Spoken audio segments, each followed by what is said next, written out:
আমি শক্তি আশ্রম আঞ্চলিক বিশ্ব উৎসব পালন সমিতিয়ে 2 দিনের কামের হালচা নিয়া শক্তি আশ্রম অঞ্চলের গোটাই রাজ্যের সহযোগত আর আক্রাসু সহযোগত আমি যে বিশ্ব উৎসব পালন করিব ওলাইছি।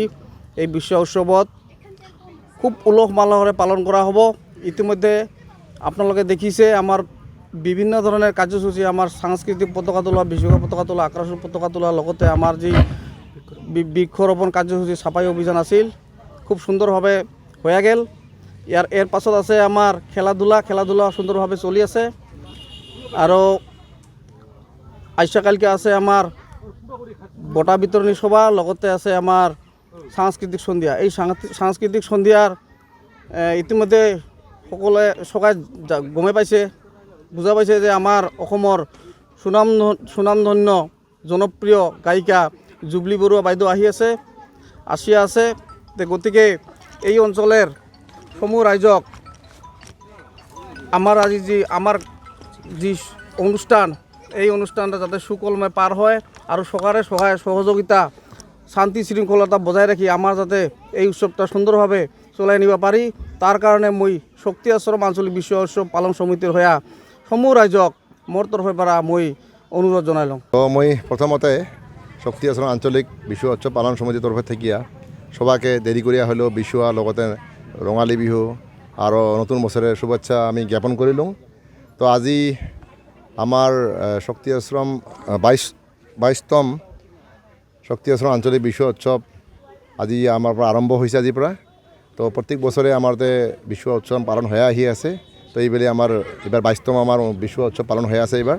তো তারে ইতিমধ্যে আজি প্রথম দিনে কার্যসূচী আরম্ভ হয়েছে। ইতিমধ্যে আমার পতাকা উত্তোলন, লগতে আমার শহীদ তর্পণ, বৃক্ষরোপণ, আমার এই অঞ্চলের প্রতিষ্ঠাতা স্বামীজির সমাধিত বন্তি প্রজ্বলন, লগতে আমার খেলাধুলা আমার কার্যসূচী আমার আরম্ভ হয়ে গেছে আমার। তো আজি এর পরে আমার কার্যসূচী আছে বিকালবেলা আজি আমার বিশুয়া ময়না আর বিশুয়া সুন্দরী বাদবাখন। তার পাছত আজি আর বেলেগ কার্যসূচী নাই, এটাই আমার রাতি হব। আর অহাকালি আমার কার্যসূচী আছে আমার সন্ধ্যাবেলা আমার বঁটা বিতরণী সভা। আর তারপরে আমার এই দুদিনের কার্যসূচী যেটা মুখ্য যেটা কার্যসূচী এটা হলো আমার সাংস্কৃতিক আসর। আর এই সাংস্কৃতিক আসর আহিয়া আমার গান পরিবেশন করিব আমার অসমের জনপ্রিয় শিল্পী সকারে পরিচিত আমার জুবলি বৰুৱা মহাশয়ায়। তো আর লগতে আমার কচরাজবংশীর শিল্পী, খুব জনপ্রিয় শিল্পী একজন আছে আমার এই অঞ্চলের, আমার হিমিকা দেবী, ওও আমার জনগোষ্ঠীর গানগুলা পরিবেশন করিব। তো গতিকে আমার এই গোটেই এখানে কার্যসূচীত সমূহ রাইজের সহায় সহযোগিতা আমি কামনা করিলুম। তো কথাটা হল আমি বিশ্ব উৎসব পালন করার উদ্দেশ্য হল কি বিশ্ব আমার কচরাজবংশী জাতীয় উৎসব, এটা আমার। গতিকে আমি এটা পালন করবই লাগব, আমি পালন নকরলে আর কায় করব। আর এই কারণে আমার শক্তি আশ্রমতে নহয়, বর্তমান আসামের বিভিন্ন অঞ্চলত এই বিশ্ব উৎসবটা পালন হয়ে আছে। এতে এই ক্ষেত্রে আমার আক্রাসু যথেষ্ট ভূমিকা নিছে, কারণ আগতে হয়তো আসামের বিশেষ করে পশ্চিম অঞ্চলতে বেশি করে হয়েছিল এটা, কিন্তু লাহে লাহে আমার জাতি উদ্ধারের স্বার্থত আমার আক্রাসু খুব ভূমিকা নিল বা রাইজেও আমার এই ক্ষেত্ৰত সচেতন হল। তাৰ কাৰণে এখন বৰ্তমান আসামেৰ একদম শিবসাগৰ, যোৱা পরশুদিনও শিবসাগর হয়েছে, শিবসাগর ধেমাজিতে আমার বিশ্ব উৎসব পালন হয়ে আছে। আমার জনগোষ্ঠীর খুব ভাল লক্ষণ এটা একটা, কারণ যদি জাতিকে বাঁচি থাকিব লাগে আমার নিজের ভাষা সংস্কৃতি থাকিব লাগিব এটা আমার, আর নহলে জাতির পরিচয় না থাকিব। এই কথা আমি বারে কথা কম এটা। তো ওই ক্ষেত্ৰত আমি ভাবোঁ আমাৰ জাতিটাক আগবাঢ়াই নিয়াৰ ক্ষেত্ৰত আমাৰ এইগিলা পদক্ষেপে আমাৰ যথেষ্ট সহযোগ কৰিব। তো মই আগন্তুক দিনতো আক্রাসের লগতে আমার রাইজ আহ্বান জানাম যাতে আমার এই অনুষ্ঠানগিলা পালন করে। আর লগতে আমার যেগিলান আমার নাচ গান আছে আমার এইগুলাও আমার চর্চা হবা লাগে।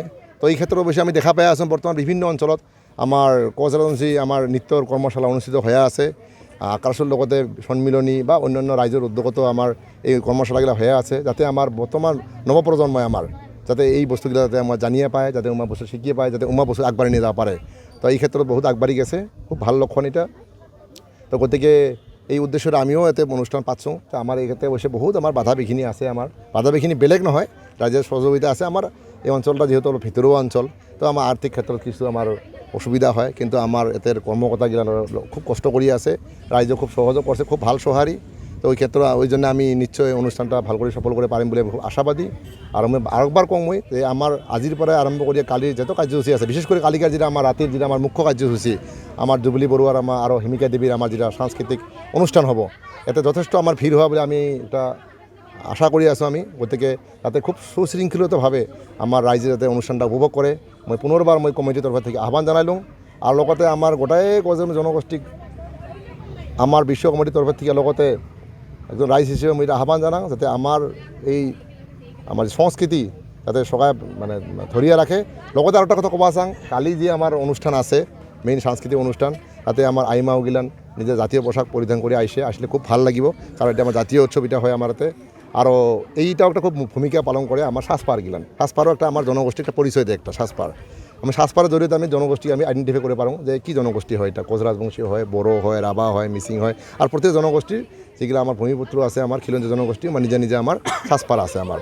তা আমার সাজপার থাকিল, আমার সংস্কৃতি থাকিল, আর ভাষা আমার মই যেটা ভাষার কথা কয়ে আসো এটা আমার রাজবংশী ভাষা। তো এই ভাষাটা হয়তো সবাই যারা চর্চা করব এটা একটা জাতির আমার পরিচয় দিব, জাতিটাকে আমার আগবাড়ি নিয়ে যাব। আর সকালের শেষত মূল বস্তুটা হল কি আমার শিক্ষা। তো এই ক্ষেত্ৰত তো আমি যথেষ্ট আক্ৰোশেৰ উপৰ আৰম্ভ কৰি আমাৰ সবাই এই ক্ষেত্ৰত মানে আগভাগ নিচ্ছে যাতে আমাৰ জনগোষ্ঠীটা শিক্ষাৰ ক্ষেত্ৰত খানিক সচেতন হয়, যাতে আগবাড়ি যায়। তো আমার এতে আরও একটা ভূমিকা নিব লাগিব আমার অভিভাবক গিলান, যাতে আমার নিজের নিজের অঞ্চলের আর নিজের নিজের ছাওয়াগুলো যাতে স্কুল পাঠায়, পড়াশোনা পড়ে না করে যাতে মনোযোগ দেয়, তাহলেহে জনগোষ্ঠীটা আমার মানে আগবাড়ি যাব। তো গতিকে বেশি নাকং মই।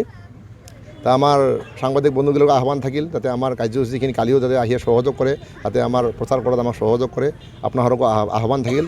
তো সদৌ শেষত মই গোটাখিনি কার্যসূচীর সরকারের সহযোগিতা কামনা করিয়া আমার কর্মীবৃন্দগিলান আমাকে ধন্যবাদ জানাং এই জন্যে, কারণ আমাকে কষ্ট করিয়া অনুষ্ঠানটা মানে লাগি আছে।